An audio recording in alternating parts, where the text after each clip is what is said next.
الحمد لله وكفى وسلام على عباده الذين اصطفى أما بعد فأعوذ بالله من الشيطان الرجيم بسم الله الرحمن الرحيم ألهاكم التكاثر حتى زرتم المقابر كلا سوف تعلمون ثم كلا سوف تعلمون كلا لو تعلمون علم اليقين لترون الجحيم ثم لترونها عين اليقين ثم لتسألن يومئذ عن النعيم صدق الله العظيم۔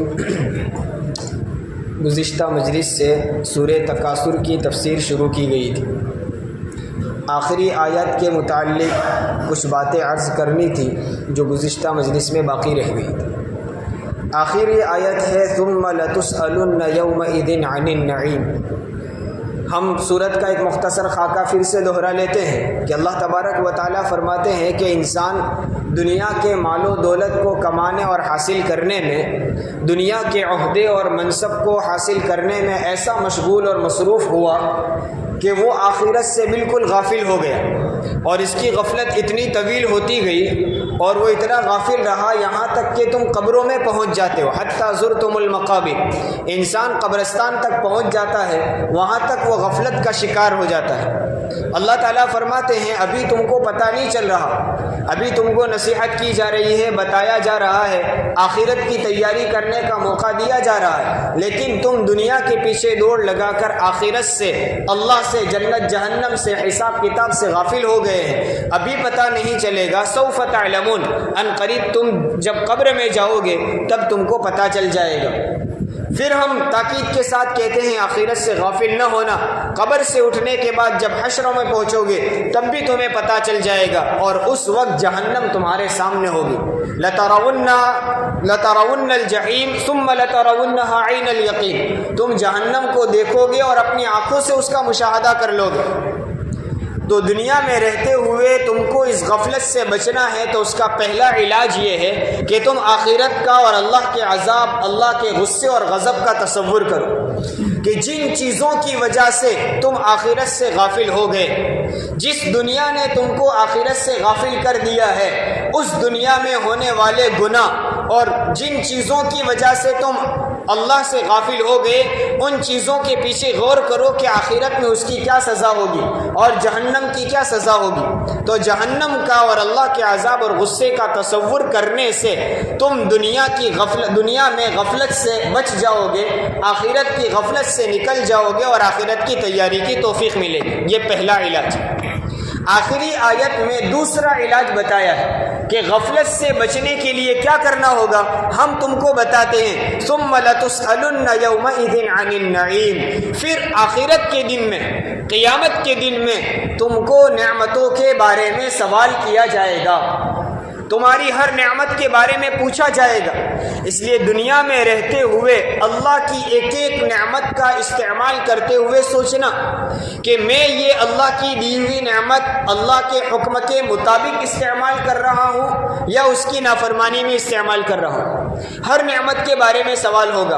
اگر یہ تصور بن جائے گا اور ہر وقت یہ استحضار ہوگا کہ جو جو چیزیں اللہ کی دی ہوئی میں استعمال کر رہا ہوں اس کا مجھے حساب دینا ہے، تو اللہ کی ان نعمتوں کا استعمال جائز کاموں میں، اجر و ثواب والے کاموں میں استعمال کی توفیق ملے گی، اور اللہ کی انہی نعمتوں کو ناجائز کاموں میں اور اللہ کے حکم کے خلاف استعمال کرنے سے آدمی کے لیے بچنا آسان ہو جائے گا۔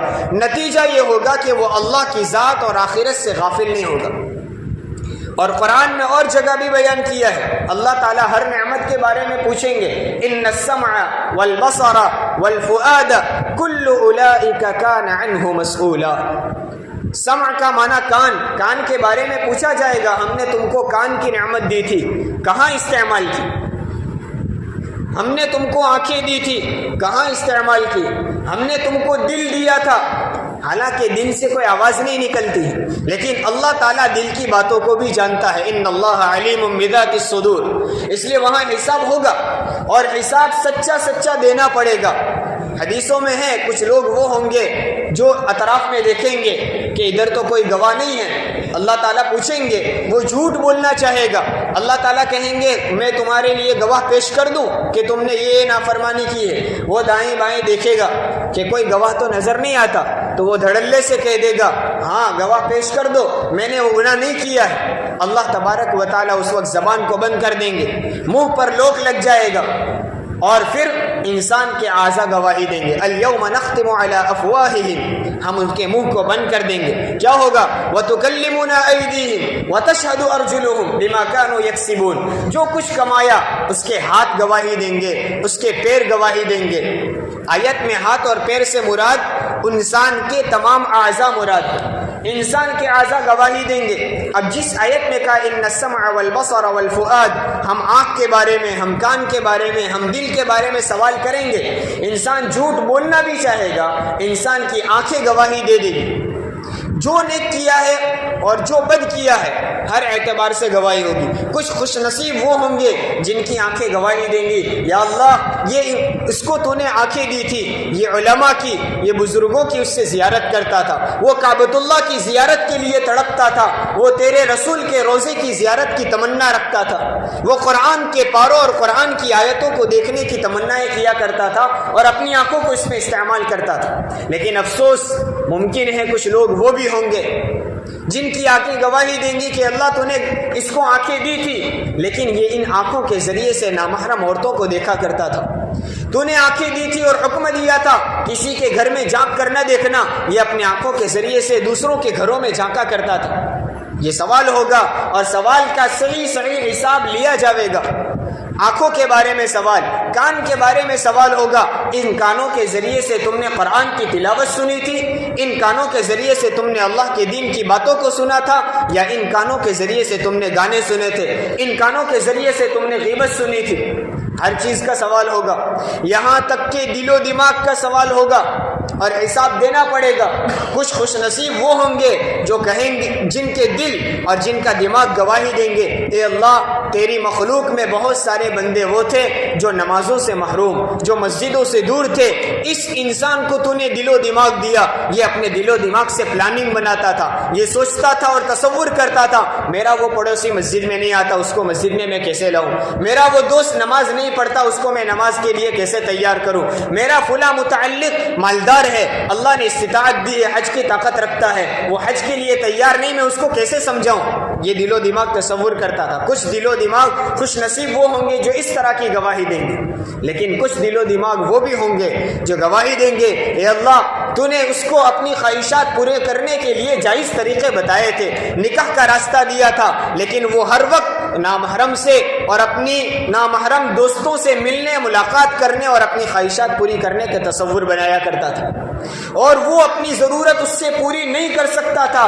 پھر بھی تنہائی میں بیٹھ کر اس کے غور و فکر میں اور اپنی تصورات کی دنیا میں خواہشات پوری کیا کرتا تھا۔ یہ ساری چیزیں پیش کر دی جائیں گی تو آخرت میں ان ساری نعمتوں کا ہم سے سوال ہوگا۔ ایک روایت میں ہے کہ انسان کو سب سے پہلے اس کی تندرستی کے بارے میں سوال ہوگا۔ تندرستی اللہ تعالیٰ کی بہت بڑی نعمت ہے اور اس کی قدر اس وقت ہوتی ہے جب بیماری گھر آ جاتی ہے۔ بیماری آنے کے بعد احساس ہوتا ہے کہ تندرستی کتنی بڑی نعمت ہے، اور یہی وہ چیز ہے جن چیزوں میں انسان عام طور پر دھوکے میں پڑا ہوا ہے۔ حدیث پاک میں آتا ہے نعمتانی مغبون فیہما کثیر من الناس، دو قسم کی نعمتیں ایسی ہیں جس میں اکثر لوگ دھوکے میں پڑے ہوئے ہیں۔ دو نعمتیں اللہ نے ایسی دی ہوئی ہے جن دو نعمتوں کے بارے میں اکثر لوگ دھوکے میں پڑے ہیں۔ کون سی؟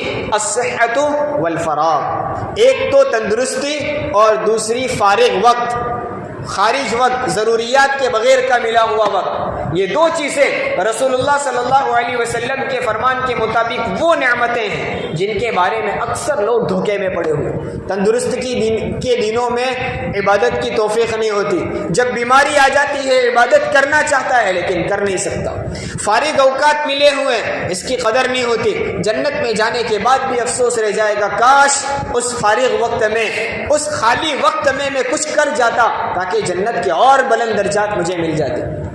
ہم اپنے معاشرے کو دیکھیں، ہمارے نوجوانوں کے پاس کتنا خالی اور خارج وقت ہے، یہ ہمارا شکوہ بیکار ہے، ہمارے پاس ٹائم نہیں ہے۔ اگر ہم اپنے دن 24 گھنٹے کا ٹائم ٹیبل بنائیں اور حساب لگائیں تو اندازہ ہوگا منٹ نہیں کئی گھنٹے ہمارے ایسے جاتے ہیں جن گھنٹوں میں ہمارا جو وقت وہ فارغ ہوتا ہے اس میں نہ دین کا فائدہ نہ دنیا کا۔ ہاں، جو لوگ دنیا ہی میں لگے ہوئے ہیں، حلال روزی کماتے ہیں اور اس میں وقت صرف کرتے ہیں، وہ بھی ان کا کام بیکار نہیں، اور اب اچھی نیت سے کمائیں گے، اپنے اہل و عیال کا نان نفقہ ادا کرنے کے لیے کمائیں تو وہ بھی ان کے لیے عبادت بن جائے۔ لیکن ہمارا بہت سارا وہ وقت ہے جو دنیا کمانے میں بھی نہیں لگتا نہ دین کمانے میں لگتا۔ اور اللہ معاف فرمائے، ہم نے رمضان کے مہینے کو اور بطور خاص رمضان کی مبارک راتوں کو تو ہم نے بس ٹائم پاس کے لیے بنا لی۔ جائیے گلی کوچوں میں چکر لگائیے، ہر گلی میں ہر چوک میں 2 5 5 10 20 نوجوانوں کی ٹولیاں بیٹھی ہوئی۔ کیا ہو رہا ہے؟ ادھر ایران توران کی باتیں ہو رہی ہے، کسی کی غیبت ہو رہی ہے، کسی کا مذاق اڑایا جا رہا ہے۔ مذاق اڑانا بھی کبیرہ گناہوں میں شمار کیا ہے، مذاق اڑایا جا رہا ہے، کسی کے اوپر تہمت لگائی جا رہی ہے، شور شرابہ ایسا کیا جا رہا ہے، اڑوس پڑوس سارے پریشان، اور کسی کو کہنے کی ہمت بھی نہیں۔ ابھی چند دنوں کی اسی رمضان کی شروعات کی بات ہے، ہمارے ایک دوست نے کہا ہمارے محلے میں بچے اتنا چلاتے ہیں کہ سونا مشکل، گھر کا دروازہ کھولو تو اتنی شور کی آواز، بند کر لو تب بھی آواز۔ میں نے کہا ان کو کوئی کہتا نہیں ہے، کوئی سمجھائے، ان کو چپ رکھوائے، تو کون کہے؟ جو کہنے جائے وہ سامنے ہو جاتے ہیں، جھگڑا کرنے لگتے ہیں۔ ان میں ان بچوں کے قصور سے زیادہ ان کے ماں باپ کا بڑا قصور ہے، اور ہمارے معاشرے کے اکثر ماں باپ وہ ہے، رمضان کی راتوں میں ہمارا بچہ گھر سے تراویح کے لیے گھر سے نکلا، صبح سحری کے وقت آتا ہے، وہاں تک اس کے باپ کو بھی پتہ نہیں ہوتا پوری رات میرا لڑکا کہاں تھا، کس کے ساتھ تھا اور کہاں تھا، پتہ ہی نہیں۔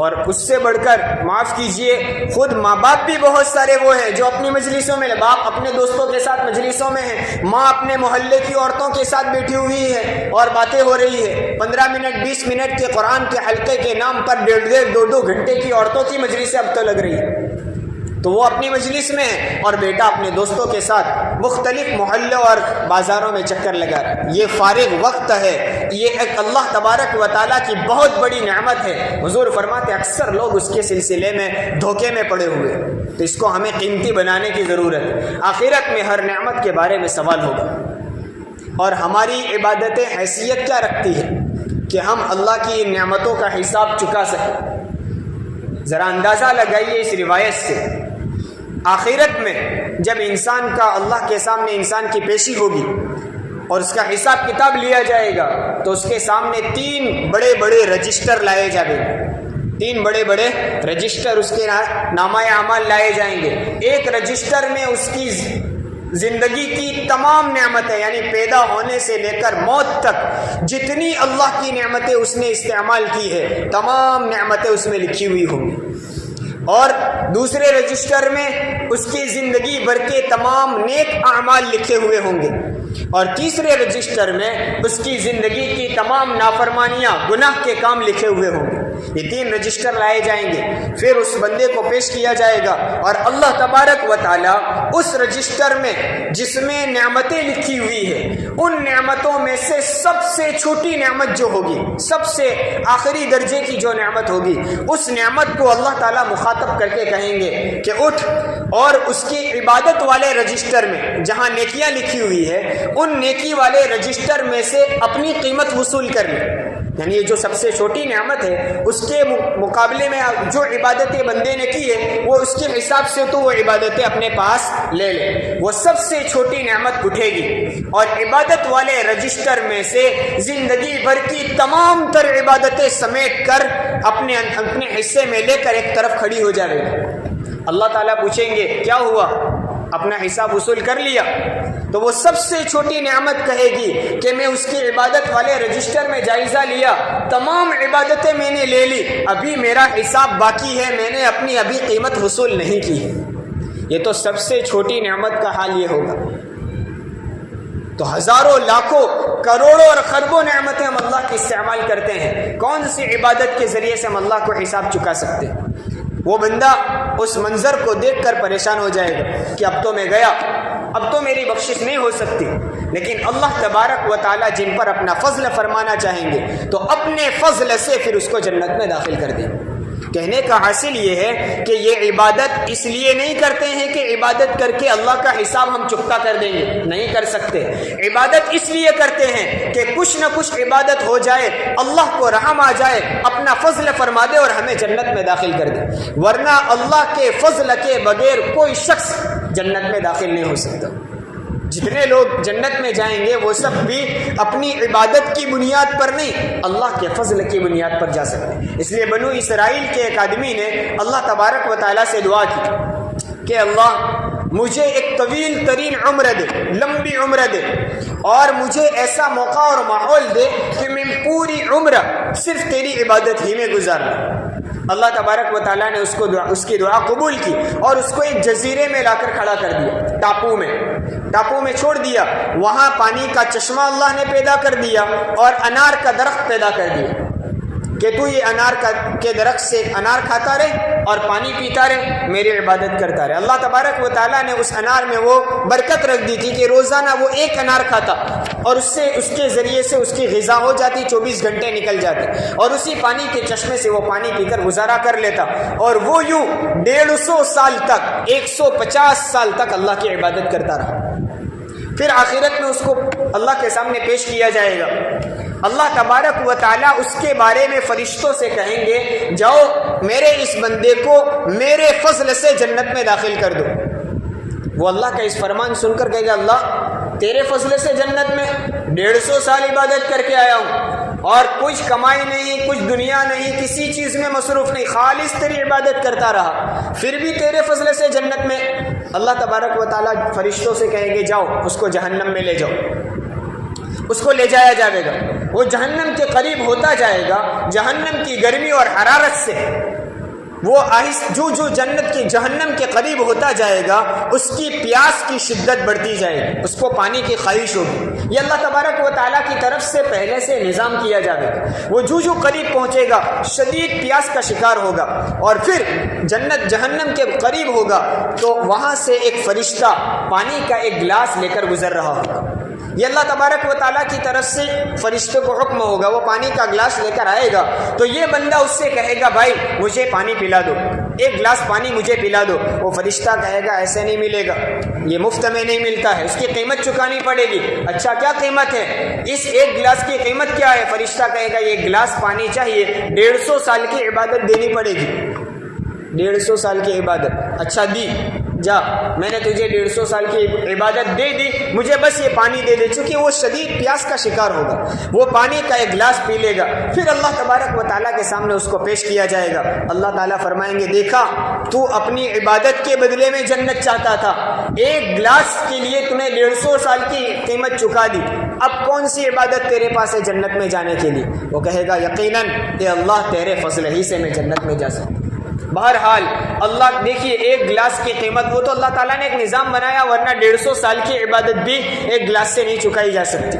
ہم نے کورونا کے زمانے میں دیکھا تھوڑا سا آکسیجن صرف کم ہو گیا، ختم نہیں ہوا، کم ہو گیا، انسان لاکھوں روپیہ خرچ کرنے کے تیار اپنی جان بچانے کے لیے، اور لوگوں نے لاکھوں کروڑ روپے خرچ کیے۔ کیوں کیا؟ یہ تو صرف ایک بات ہے، اور وہ نعمت ختم نہیں کی گئی ہے، اس نعمت میں صرف کمی کی گئی اور ہزاروں کی جانیں چلی گئی۔ اللہ تعالیٰ ہر نعمت کے بارے میں سوال کرے گا۔ اور آخرت میں حدیث میں آتا ہے، عبداللہ ابن مسعود رضی اللہ تعالیٰ عنہ کی روایت ہے کہ انسان کے قدم اس وقت تک نہیں ہٹ سکیں گے جب تک وہ اللہ کے سامنے 5 چیزوں کا سوال کا جواب نہ دے دے۔ 5 سوالوں کا جواب جب تک نہ دے دے اس کے قدم وہاں سے ہٹ نہیں سکتے۔ کون سے سوال؟ پہلا سوال ہوگا ہم نے تم کو عمر دی تھی، تم نے اپنی عمر کہاں کھپائی، کہاں لگائی؟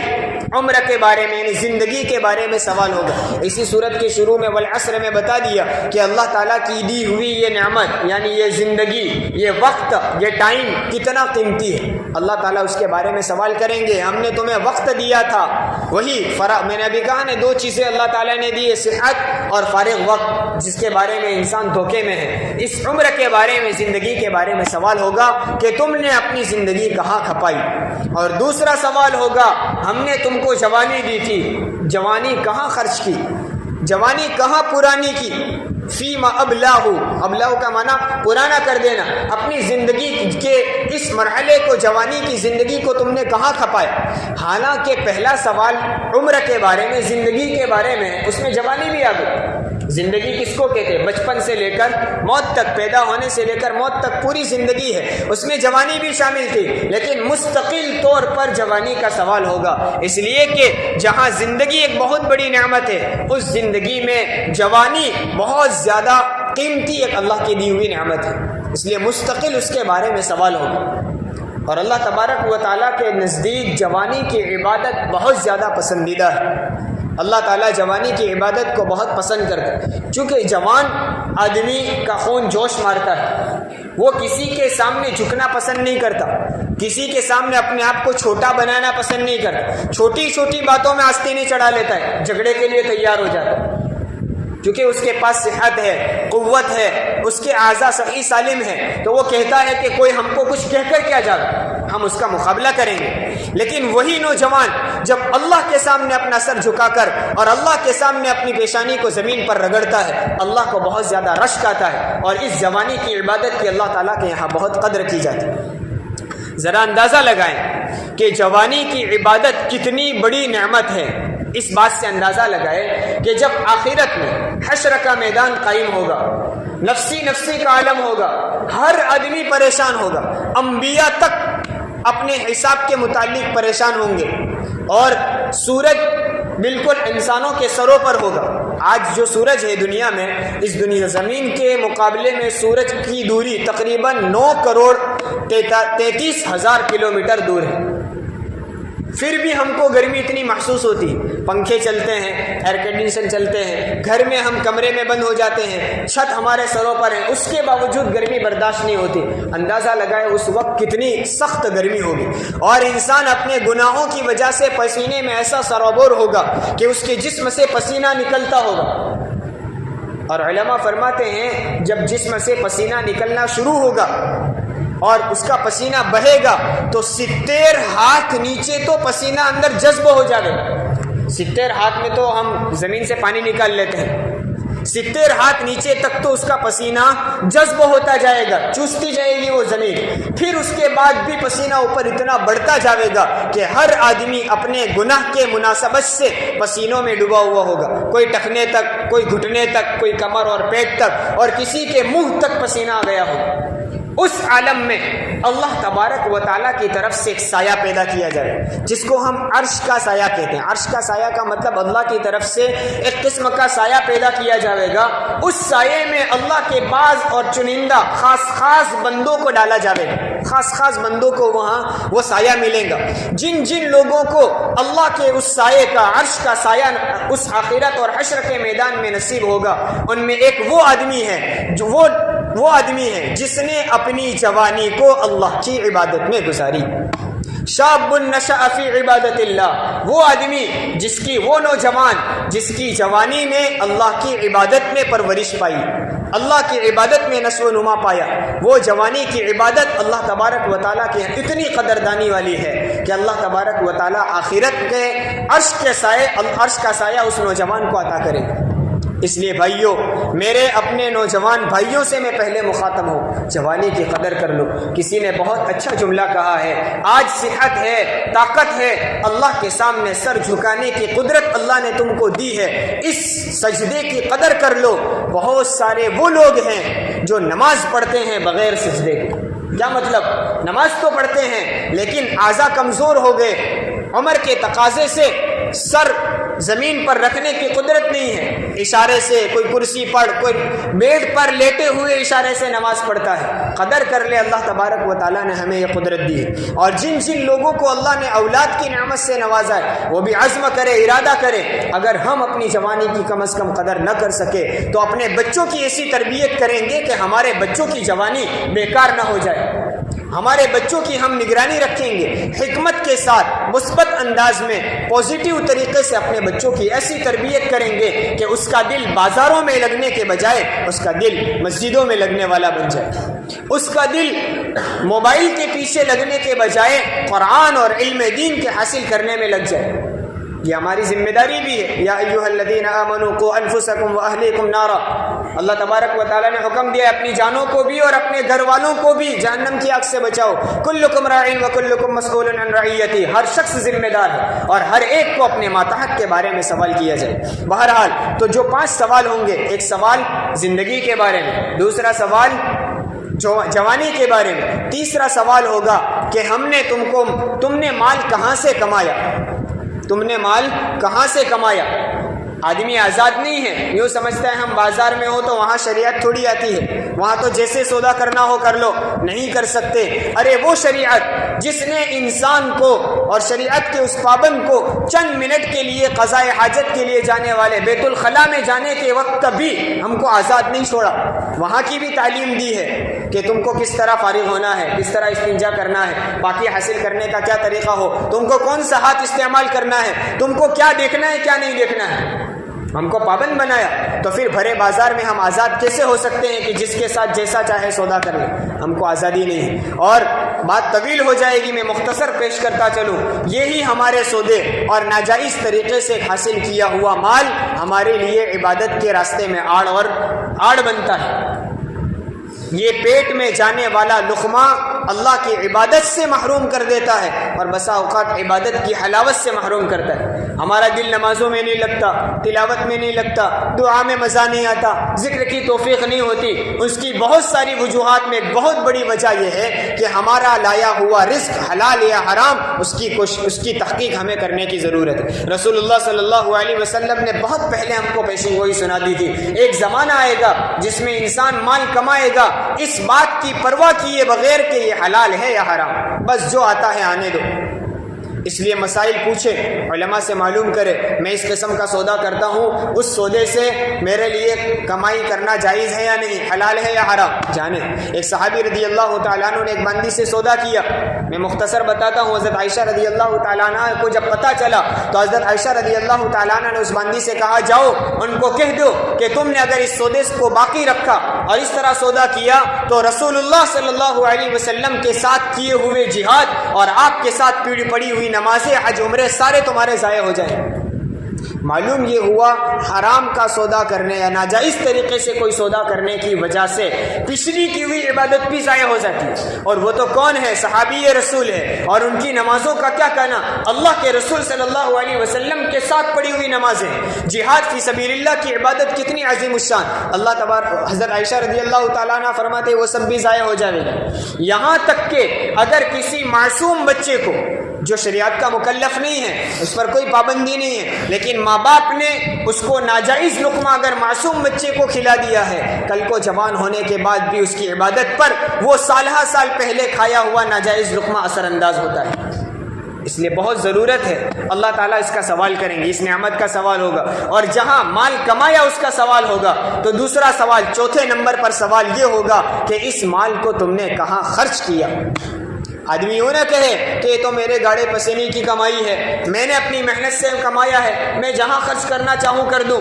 نہیں، جہاں مال کمانے پر آپ پابند ہیں اسی طرح مال خرچ کرنے میں بھی اللہ کی شریعت کے پابند ہیں. اس لیے ناجائز طریقے میں استعمال کرنا درست نہیں. یہاں تک کہ جائز ہی کام ہے لیکن بلا ضرورت خرچ کرنا، جس کو فضول خرچی کہتے ہیں، یہ بھی ناجائز ہے، اسراف ہے. رسم و رواج میں اور دکھلاوے کے لیے، ریاکاری کے لیے، جیسا کہ کل بھی کہا گیا تھا اس سے اگلی مجلس میں، اپنے شوق پورا کرنے کے لیے آدمی ایک مرتبہ قرضہ لینا پڑے، لینے کو تیار، لون لینا پڑے، سودی سودا کرنا پڑے، سب چیزوں کے لیے تیار ہو جاتا ہے. کل قیامت میں اس کے بارے میں سوال ہوگا. کمایا کہاں سے اس کا بھی سوال، اور خرچ کہاں کیا اس کا بھی سوال ہوگا. اور پانچواں سوال ہوگا کہ تم نے علم پر کتنا عمل کیا. علم پر کتنا عمل کیا. بعض لوگ یوں کہتے ہیں کہ ہم تو پڑھتے اس لیے نہیں ہے کہ عمل کرنا پڑے، پڑھا ہو تو عمل بھی کرنا پڑے گا اس لیے ہم پڑھتے ہی نہیں ہیں. یہ دھوکہ ہے. ہر آدمی کو اپنی ضرورت کا علم حاصل کرنا ضروری ہے.